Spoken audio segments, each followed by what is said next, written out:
Hi friends, அனைவருக்கும் வணக்கம். நான் உங்கள் நிவாஸ். நாங்கள் நிற்கிற இடம் வந்து பார்த்திங்கன்னா நாவக்குழி பாலத்துக்கிட்ட நிற்கிறோம். வரும்போது பார்த்த காட்சி, அதாவது வந்து இந்த மழை காலத்தில் வந்து இந்த சீசனுக்கு வந்து இந்த பாலத்தின் ஊடாக வந்து அதிகளவான நீர் வந்து செல்லுது, கடல் நீர் வந்து செல்லுது.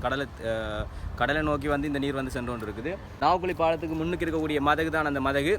ஸோ இந்த இடத்துல ஏன் நாங்கள் நிற்கிறோம்னு சொல்லி பார்த்தீங்கன்னா, இந்த மழை காலத்தில் ஏற்பட்டிருக்கிற இந்த நீரின் அதிகரிப்பு காரணமாக வந்து பாலத்தின் வழியாக நீர் ஓடுது. ஸோ இந்த டைமில் வந்து இந்த இடத்துல வந்து மீன் படுற தன்மை வந்து கூடவாக இருக்கும். அதை பிடிக்கிறதுக்காக நிறைய மீனவர்கள் இந்த இடத்துல நிற்கினா, ஒன்று மீனவர்கள் நிற்கினா, இன்னொன்று வந்து பார்த்தீங்கன்னு சொல்லி சொன்னால் இன்றைய சண்டே. அதே நேரத்தில் இப்போ நிறைய பேர் வந்து ஃபன்னாக வந்து தூண்டில் மீன் பிடிக்கிறதுக்கு வந்துருக்குறாங்க.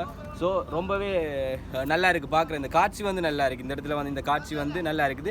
இது வந்து சீசனுக்கு நடக்கிறன்றதால நாங்கள் வந்து ரெகுலராக பார்க்க முடியாது. இப்படியான மாறி காலத்தில் இந்த மாதிரியான காட்சிகளை பார்க்க முடியும். ஸோ அவங்க ஒரு பக்கம் மீனவர்கள் வந்து மீன் பிடிச்சு கொண்டிருக்கிறாங்க, வலை போட்டு மீன் பிடிச்சு கொண்டிருக்கிறாங்க. இன்னொரு பக்கம் பார்த்தோம்னு சொல்லி சொன்னால் இந்த இளைஞர்கள் வந்து தூண்டில் செய்து தூண்டிலில் வந்து மீன் பிடிச்சு வந்து ஃபன் பண்ணிட்டு இருக்காங்க. ஸோ நாங்கள் உள்ளே செல்லலாம். அவங்க எப்படி மீன் பிடிக்கிறாங்க, எப்படி ஃபன் பண்ணுறாங்க, எப்படியான அங்கே சுவாரஸ்யமான விஷயங்கள் நடக்கின்றதை வந்து நாங்கள் நேரடியாக போய் பார்க்கலாம்.